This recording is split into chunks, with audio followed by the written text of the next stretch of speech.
Bonjour, je voudrais vous parler d'une expérience qui me tient tout particulièrement à cœur. C'est l'expérience dite d'Ibiza, Ibiza, parce que c'est tout simplement la belle île où se déroule cette expérience. À l'origine de cette expérience, de ce projet, se trouve un ami, Steve Nietepeko Paradis, psychologue clinicien, qui, lorsqu'il est arrivé à l'île d'Ibiza, a constaté qu'il y avait 144 000 personnes.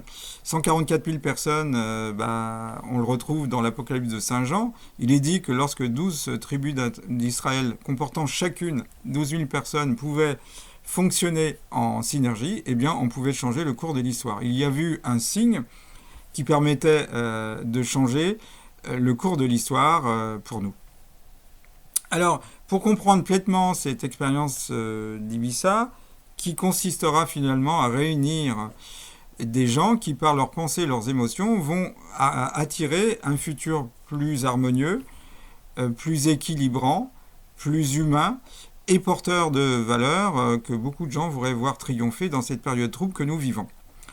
Alors, pour comprendre cette expérience, il me faut introduire des petites notions. La première notion, c'est la notion d'information critique. Beaucoup de gens sont découragés actuellement parce qu'ils ont l'impression qu'il faudrait une masse critique de gens conscients pour changer l'histoire sur Terre. En fin de compte, non. Quand on est dans le domaine de la pensée et de l'émotion, il n'y a pas besoin d'une quantité importante de gens, mais il faut une qualité de gens. Et cette qualité de gens, c'est l'information critique. Alors, des études ont montré, en particulier en politique, que lorsqu'on avait un nombre de gens suffisant, on pouvait changer le cours de l'histoire. En tous les cas, c'est la conclusion à laquelle deux politologues sont arrivés. Erika Chenoweth, professeure à Harvard, et Marianne J. Stephan, qui est ex-directrice de l'action non violente de l'Institut de la paix aux États-Unis.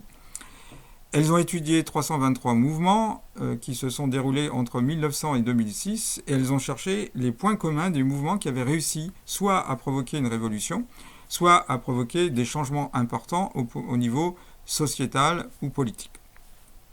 Alors, première constatation, il y a 2 fois plus de chances qu'un mouvement réussisse s'il est animé d'un mouvement non violent. Donc, l'expérience d'Ibiza est animée d'un mouvement non violent. Ensuite, il faut 3,5% de la population concernée là où se déroule le désir de changement. Alors 3,5% des États-Unis, ça représente quand même 11 millions d'Américains, et en France, 2,3 millions de Français.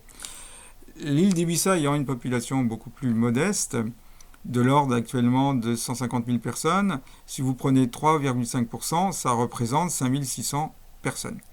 Ensuite, l'île d'Ibiza a un climat particulier, une coloration particulière. Cette île a attiré, depuis les années 60, beaucoup de gens qui étaient en rupture de société ou qui voulaient vivre en société différemment.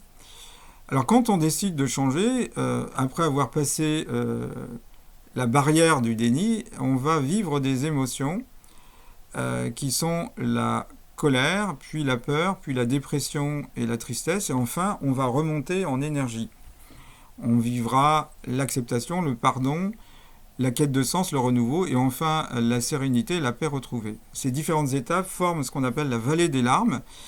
Vous voyez que cette vallée des larmes, elle commence par une descente. On peut dire que cette courbe a une forme de U, donc vous allez descendre en énergie de plus en plus basse jusqu'à atteindre le minimum d'énergie. Ensuite, vous allez remonter jusqu'à la paix et la sérénité retrouvée. Donc, il y a un bon pourcentage de gens à l'île d'Ibiza qui sont de l'autre côté de cette courbe. Et quand on est de l'autre côté de cette courbe, on est animé d'énergie plus haute. On a plus d'efficacité et d'objectivité pour analyser la situation. Donc c'est plutôt un terrain favorable pour l'île d'Ibiza. Autre notion que je voudrais introduire, c'est la notion de déconstruction du temps. Beaucoup de terriens, si je puis dire, ont comme conception du temps une droite unidirectionnelle où le présent à peine arrivé se transforme en passé et laisse la place à un futur. En quelque sorte, le temps serait un moteur à transformer le présent en futur, et ça se fait dans une seule direction. On peut très bien, et c'est ce que fait la physique théorique, envisager non pas un temps, mais des temps.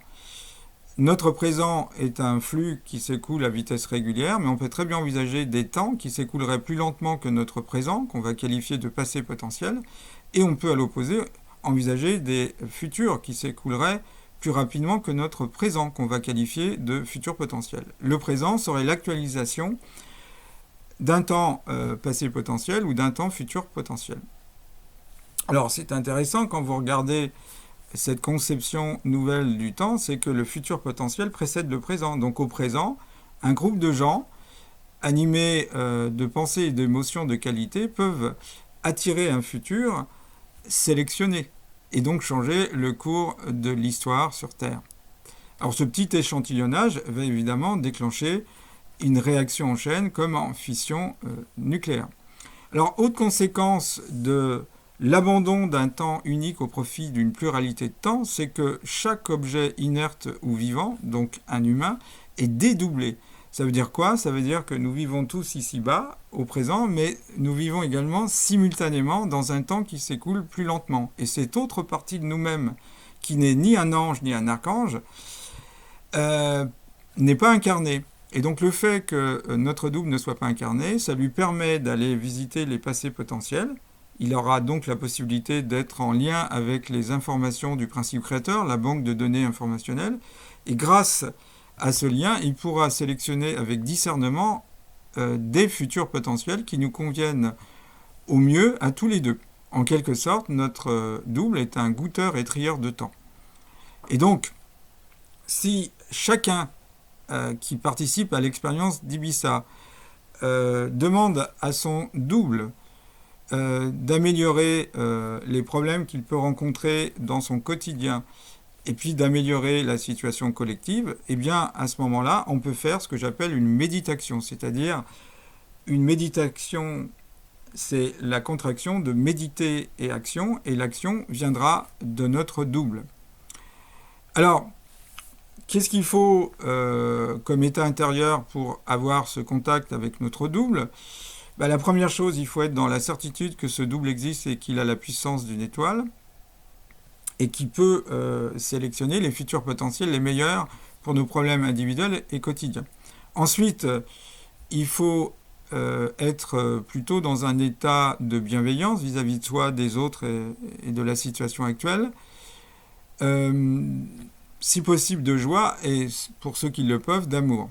Éviter tout ce qui est peur, colère, haine, frustration, stress, angoisse, anxiété, etc.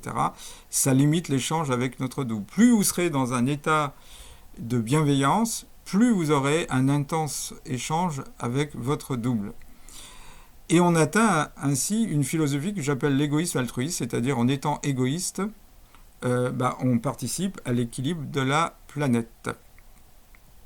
Donc ça c'est le deuxième point. Et enfin le dernier point, c'est la notion de cluster et de coopérativité.